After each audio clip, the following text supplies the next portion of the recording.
Bom dia, galera, bom dia. Temos uma notícia muito boa. O Lula livre, né? Ou na verdade não. Nós livres do Lula. Ele continua preso, isso é muito bom. Estou aqui para dizer que eu estou muito feliz, não só quanto a isso, mas também minha mãe me mandou um vídeo. Ela estava ainda indecisa em relação ao voto dela, ainda continua indecisa, né? Mas já está se encaminhando já para o nosso candidato aí, Jair Messias Bolsonaro, número 17. Ela mandou um vídeo que está convencendo ela, entre tantas outras coisas, né, que é uma coisa muito séria, envolve o Brasil. Eu queria que todos vissem esse vídeo que minha mãe me mandou. Se tem alguém indeciso, aproveitem esse momento para dar uma refletida, entender um pouco mais sobre política, um pouco mais sobre economia, porque nós temos aí uma nação, o Brasil todo, e não podemos não ter uma responsabilidade quanto a isso. É bom se informar, saber tudo o que está acontecendo, e tomara que eu ajude você quanto ao seu voto. Assista até toda a íntegra do vídeo, né? Eu vou colocar em seguidinha o vídeo completo. Não deixe de se inscrever no canal José Vazem, ative o sininho e deixe seu like.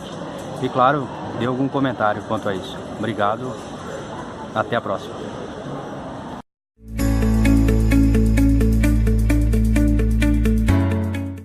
Olá, eu sou José Colassono, sócio da Goldman. A Goldman é uma empresa que opera em 3 áreas: imobiliária, financeira e M&A. M&A, para quem não sabe, é fusão e aquisição. Dentro dessas 3 áreas, basicamente, a gente estrutura a operação, a gente faz consultoria e agora estamos operando seguros específicos para essas 3 áreas. Bom, falar um pouquinho do ambiente político, né? Estamos em época de eleição. Vamos começar pelo dólar, né? Dólar rompeu a barreira dos 4. Alguns grafistas falam que se o governo não intervir e eventualmente uma esquerda vier para o poder, coisa que a gente acha difícil, o dólar poderia bater até 5,20. Não vai acontecer. O que está acontecendo é o seguinte: para o especulador especular, ele precisa de um ambiente instável. E nada melhor do que um momento de eleição para haver especulação. Então, especulação é natural.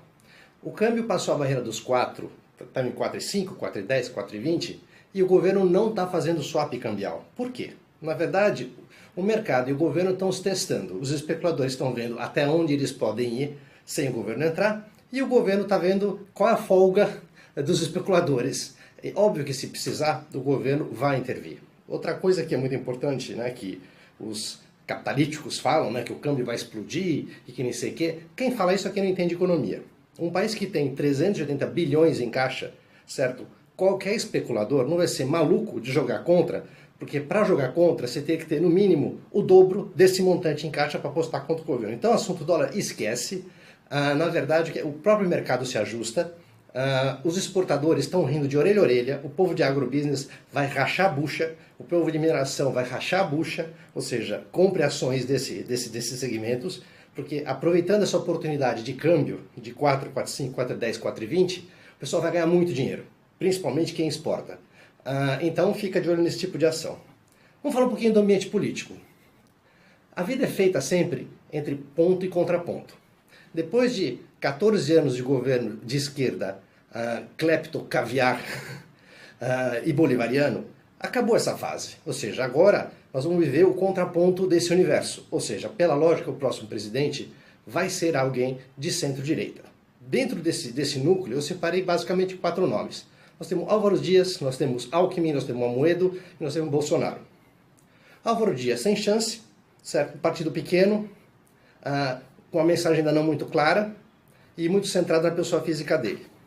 Alckmin, um excelente nome, ótima tradição, só que Alckmin tem 2 problemas. Primeiro, a pecha de picolé de chuchu. A gente não sabe se o nome Alckmin move montanhas. E 2, por ele ter vindo da antiga política que se fazia no Brasil, o Alckmin ele é um nome um pouco exposto, né, para efeito de problemas de corrupção que possam aparecer durante a campanha.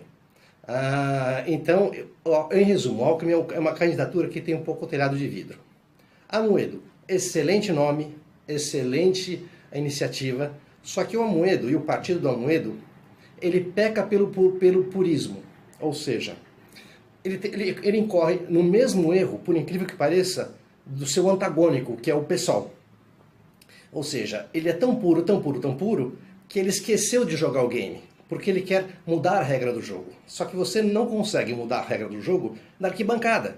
Você tem que entrar no jogo, você tem que ganhar o jogo, e uma vez que você ganhou o jogo e você tem a caneta, aí sim você muda a regra que você quer. Agora, mudar o jogo da arquibancada, Amoedo não vai conseguir. Então, a candidatura do Amoedo, ela peca pelo purismo. Então é o seguinte, é uma curva de aprendizado, eles vão eventualmente eleger um ou outro candidato, certo? Está errado eles não concentrarem fogo em poucos nomes, deixaram o leque muito aberto, então existe muitos candidatos para um partido ainda muito sem estrutura. Então, eventualmente, vai eleger um ou outro candidato, e aí sim, para uma próxima eleição, vai ter um pouco mais de tempo de televisão, vai ser um pouco mais organizado. Ou seja, a estratégia deles, ok, funciona, mas é de médio e longo prazo, não é para essa candidatura. Outro problema do Amoedo. O Amoedo, ele não sabe falar pobrez. Ou seja, ele é uma excelente pessoa, ele é um ótimo técnico, só que é o seguinte, ele fala muito sofisticado. Ou seja, a posição que ele se coloca é como um ótimo ministro, mas não como presidente. Para você ser presidente, você precisa falar numa linguagem que o povo entenda. Ou seja, e o Amoedo fala sofisticado, e com isso não gira. Vamos falar um pouquinho agora do nome Bolsonaro. Bolsonaro vai ganhar a eleição. E vai ganhar a eleição de primeiro turno, valendo uma beer aí. Motivo, juntou dois fatores. O fator Tiririca e o fator Donald Trump. Fator Tiririca. Bolsonaro concentrou o voto de protesto. Todo mundo que é contra o que tudo aconteceu está descarregando o voto em cima do Bolsonaro. Principalmente a base eleitoral, certo? E então, Bolsonaro significa voto de protesto. Outra coisa interessante é o fator Donald Trump. Durante a eleição inteira do Trump, certo? A imprensa odiava o Trump, como continuou odiando, metia o pau nele, só que o que acontece? Quando abriu, os estudos de pesquisa não indicavam que ele ia ganhar, só que quando se abriu as urnas, viu que o Trump ganhou. O que aconteceu? É simples. O eleitor do Trump era um eleitor enrustido, que tinha vergonha de dizer que ia votar nele. Exatamente como está acontecendo com o Bolsonaro. Muito eleitor que vai votar no Bolsonaro não diz e não assume que vai votar no Bolsonaro, que é o que vai acontecer agora aqui no Brasil. Durante a campanha inteira do Trump, todo mundo elogiava o Obama, os democratas, etc, etc, etc. E eu falava o seguinte, gente, eu morei na América há 8 anos. Aprendam. O que é bom para o mundo não necessariamente é bom para a América. O que é bom para a América é bom para o mundo. Naquele momento eleitoral, eu falava o seguinte, Obama é ótimo para o mundo, mas o melhor candidato para o americano do centro, do trabalhador, era o discurso do Trump, tanto que ele ganhou. É o que vai acontecer. Bolsonaro vai ganhar e vai ganhar de primeiro turno.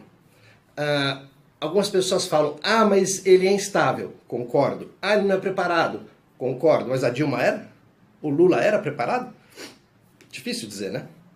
Bolsonaro vai ter que lidar com duas coisas. Primeiro, saber se ele vai deixar o Paulo Guedes governar, certo? E saber se ele vai fazer o que de fato ele se comprometeu a fazer. Foi justamente o que o Ronald Reagan fez. Ronald Reagan, quando assumiu o governo, ele falou o seguinte, a indicação dos cargos políticos podem ser feitas por políticos do meu partido, nenhum problema, desde que tenha uma base técnica. Ou seja, Partido Republicano quer colocar alguém na saúde? Ok, me indica 3 nomes, desde que sejam nomes de gente que entenda da saúde. Então, se a montagem do ministério, fora o Paulo Guedes, que é um espetáculo, vai ser o melhor ministro da economia que o Brasil já teve, porque ele é um liberal de direita. Se a indicação do ministério inteiro for um ministério técnico, certo? Vai ser ótimo. Outra coisa que resta saber é o seguinte, quem vai ficar na Casa Civil do Bolsonaro? Ou seja, porque a Casa Civil é que vai ajudar até fazer a articulação política, que o Lula fazia esplendorosamente e que a Dilma era um desastre. Bom, enfim, esse é o ambiente que nós temos, certo? Valendo uma cerveja que vai ser Bolsonaro, e se entrar Bolsonaro, certo, não vai ser tão apavorante quanto alguns falam. A economia vai andar, certo? As coisas voltam a caminhar, porque eu sempre disse o seguinte, a crise do Brasil nunca foi econômica, a crise do Brasil é de confiança. Prova disso é que a Selic veio de 14,25 para 6,5, a inflação veio de 3,5 para 2,8, certo? E mesmo com essa queda de inflação e queda de juros, o investidor continua não investindo e o consumidor continua não consumindo. Por quê? O investidor não confia e o consumidor tem medo de perder emprego. Restabelecida a confiança, esse Brasil volta a crescer rápido. Eu vejo um futuro legal. Eu acho que 2019 vai ser um ano muito bom. Vale a pena apostar. Abraço.